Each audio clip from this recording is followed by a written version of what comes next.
दोस्तों, पूरे 1 साल जेल में रहने के बाद आखिरकार पापी पिठानी को जमानत मिल ही गई और पिठानी रिहा होकर हैदराबाद के लिए निकल भी गया। जी हाँ, सिद्धार्थ पिठानी वही शख्स है जिसने 14 जून 2020 की उस दर्दनाक वारदात को सबसे पहले अपनी आंखों से देखा था। उसी पिठानी को कोर्ट ने जमानत पर रिहा कर दिया। अब जब पिठानी जेल से बाहर निकला तो बड़ा ड्रामा देखने को मिला। 1 साल बाद जेल से बाहर आए पिठानी ने मीडिया कर्मियों को देखते ही पहले तो अपना मुंह छिपा लिया और जब मीडिया कर्मियों से किसी ने 14 जून 2020 का जिक्र किया तो पिठानी बुरी तरह झल्ला उठा, चिल्लाने लग गया। इस दौरान पापी पिठानी की हालत वाकई में बेहद खराब दिख रही थी। तो क्या कुछ हुआ तलोजा जेल के बाहर जब जमानत मिलने के बाद पिठानी जेल से बाहर निकला और सुशांत का नाम लेते ही पिठानी का पारा क्यों हाई हो गया? क्यों पिठानी की पत्नी कह रही है कि मेरे पति को पागल कर लौटाया गया है, वो पहले जैसा नहीं रहा। आपको बताते हैं सब। आप भी वीडियो को लाइक और शेयर कर अपना प्यार और सपोर्ट दिखाएं। कमेंट में अपनी बात अपनी राय जरूर रखें। चैनल के साथ जुड़कर चैनल को सब्सक्राइब कर हमारी आवाज बने। तो पिछले 1 साल में पिठानी की तरफ से 12 से 15 जमानत की अर्जियां लगाई जा चुकी हैं, मगर हर बार सिद्धार्थ पिठानी को निराशा ही मिली। मगर अब की बार पिठानी को मुंबई की कोर्ट से जमानत मिल गई है। अब जहां पिठानी के चेहरे पर जमानत मिलने की खुशी नजर आनी चाहिए थी, वहां बिल्कुल उलट दिख रहा है। पिठानी जेल से बाहर निकलते वक्त बेहद परेशान दिख रहा था। उसके चेहरे पर जेल से बाहर आने की खुशी बिल्कुल भी नहीं थी। पिठानी के चेहरे पर खुशी से ज्यादा खौफ नजर आ रहा था। और इससे भी बड़ी बात कि जो पिठानी 2 साल पहले तक सुशांत सिंह राजपूत को अपना दोस्त बताता था, वही पिठानी सुशांत का नाम लेते ही बुरी तरह फट पड़ा। जी हाँ, जब पिठानी को जेल से बाहर रिहा किया गया तो उस दौरान जेल के बाहर काफी संख्या में मीडिया कर्मी मौजूद थे, जिन्हें देखकर पहले तो पिठानी ने अपना चेहरा ढक लिया और जल्दी जल्दी निकलने की कोशिश की, मगर मीडिया की नजरों से बच नहीं पाया। भीड़ में मौजूद किसी मीडिया कर्मी ने पिठानी को देखकर सुशांत का सवाल पूछ लिया। अब सुशांत का नाम सुनकर तो जैसे पिठानी को करंट सा लग गया। सुशांत का नाम लेते ही सिद्धार्थ पिठानी बुरी तरह झल्ला उठा और सवाल पूछने वाले मीडिया कर्मी की तरफ काफी गुस्से से देखा। हालांकि पिठानी ने यहाँ बोला कुछ भी नहीं, मगर सुशांत के जिक्र भर से पिठानी गर्म हो गया और मीडिया कर्मियों की तरफ आंखें तरेड़ने लगा। यहाँ आपको बता दें कि सिद्धार्थ पिठानी को नारकोटिक्स कंट्रोल ब्यूरो ने मई 2021 में हैदराबाद से गिरफ्तार किया था। एनसीबी लगातार पिठानी को ट्रैक कर रही थी और पिठानी को समन भी जारी कर रही थी, मगर पिठानी ने एनसीबी के एक भी समन का जवाब नहीं दिया। इसके बाद पहले तो एनसीबी को पता ही नहीं चल पाया कि पिठानी आखिर छुपा कहाँ है, मगर फिर अप्रैल 2021 के आखिर में पिठानी के किसी दोस्त ने सोशल मीडिया पर कुछ पिक्चर्स अपलोड की जिसमें पिठानी भी मौजूद था और इन्हीं पिक्चर्स के आधार पर मुंबई की एनसीबी टीम हैदराबाद पहुंची और पिठानी को उसके घर से अरेस्ट कर लिया गया और इसके बाद पिठानी को मुंबई लाया गया। मुंबई लाने के बाद पिठानी को कोर्ट के आदेश पर तलोजा जेल में शिफ्ट कर दिया गया।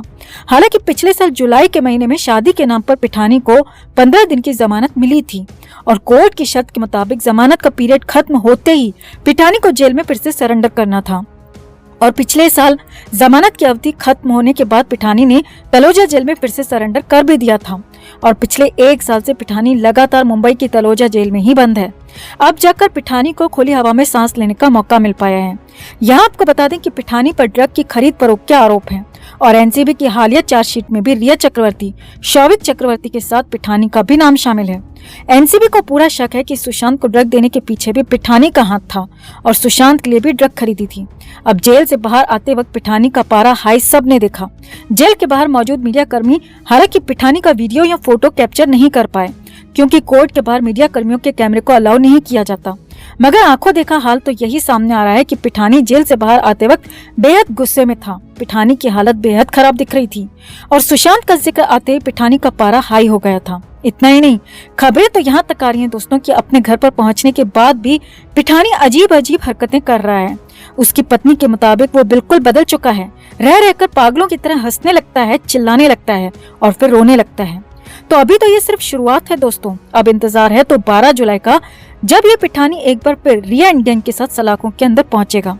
तो पिठानी की इस हालत पर आपका क्या कहना है और सुशांत का नाम लेते ही पिठानी क्यों भड़क गया? आप भी अपनी राय कमेंट में जरूर रखिए और वीडियो को लाइक और शेयर कर अपना प्यार और सपोर्ट भी जरूर दिखाएं। तो मशहूर कोरियोग्राफर सरोज खान ने 3 जुलाई 2020 को दुनिया को अलविदा कह दिया था। सरोज खान की अचानक हुई मौत से बॉलीवुड को काफी बड़ा झटका लगा था, क्योंकि ना तो वो बीमार थी और ना ही उन्हें ऐसी कोई भी परेशानी थी जिसके चलते उन्हें यूं दुनिया से अचानक जाना पड़ा। हालांकि शुरुआती वजह कोरोना बताई गई, मगर अब सरोज खान की मौत को लेकर कुछ और ही बातें निकलकर सामने आ रही हैं। तो सरोज खान की बेटी सुकैना खान पहली बार मीडिया के सामने आई हैं और 2 साल बाद अपनी मां की मौत को लेकर बहुत कुछ कह दिया। सुकैना खान ने बताया कि जब 14 जून 2020 को सुशांत की न्यूज हमें मिली थी तो मां सरोज खान बेहद परेशान हो गई थी। वो दिन रात बस सुशांत की ही बातें करती थी। वो कह रही थी कि सुशांत बहुत अच्छा डांसर था, अच्छा एक्टर था। मैं उससे जितनी भी बार मिली एक अलग ही एनर्जी देखने को मिलती थी। सुकैना खान ने बताया कि सरोज खान हमेशा कहती थी कि सुशांत सिंह राजपूत बहुत अच्छा कर रहा है, ये ऐसा लड़का है जो बहुत आगे जाएगा। सुकैना के मुताबिक मां सुशांत को बहुत पसंद करती थी। सुकैना खान ने बताया कि सुशांत का यूं दुनिया से जाना मां को सदमे में डाल चुका था। बॉलीवुड के किसी भी व्यक्ति का फोन आता तो मां काम के बजाय सिर्फ और सिर्फ सुशांत की ही बात करती थी, और कई बार तो फोन पर बात करने के बाद वो घंटों तक रोती रहती थी, जैसे कि उन्हें बहुत कुछ पता था जो कि सुशांत की मौत से जुड़ा हुआ था। सुकैना ने बताया कि मेरी मां को सोशल मीडिया प्लेटफॉर्म बहुत पसंद था।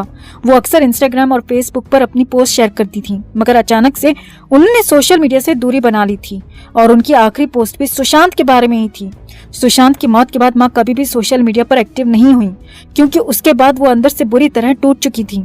यहाँ आपको सरोज खान की वो आखिरी पोस्ट भी बताते हैं जो सरोज खान ने सुशांत की मौत के बाद की थी, और इसके बाद उन्होंने सोशल मीडिया पर कोई पोस्ट नहीं की।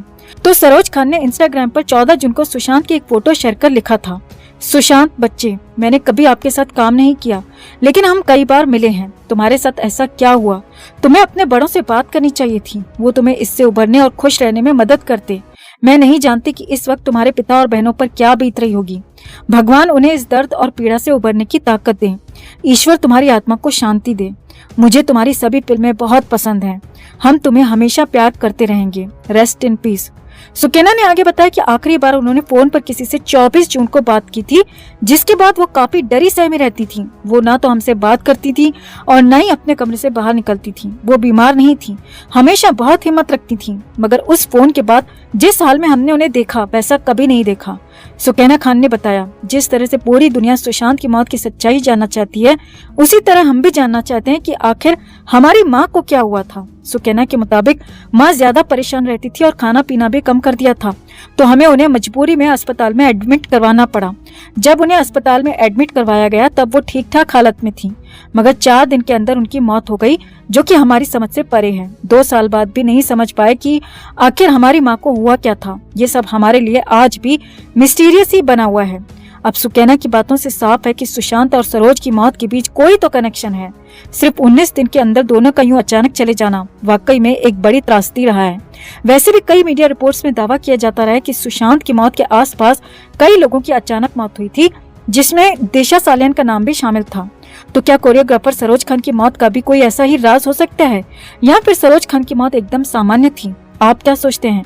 कमेंट में आप भी अपनी बात, अपनी राय जरूर रखें और वीडियो को लाइक और शेयर कर अपना प्यार और सपोर्ट भी जरूर दिखाएं।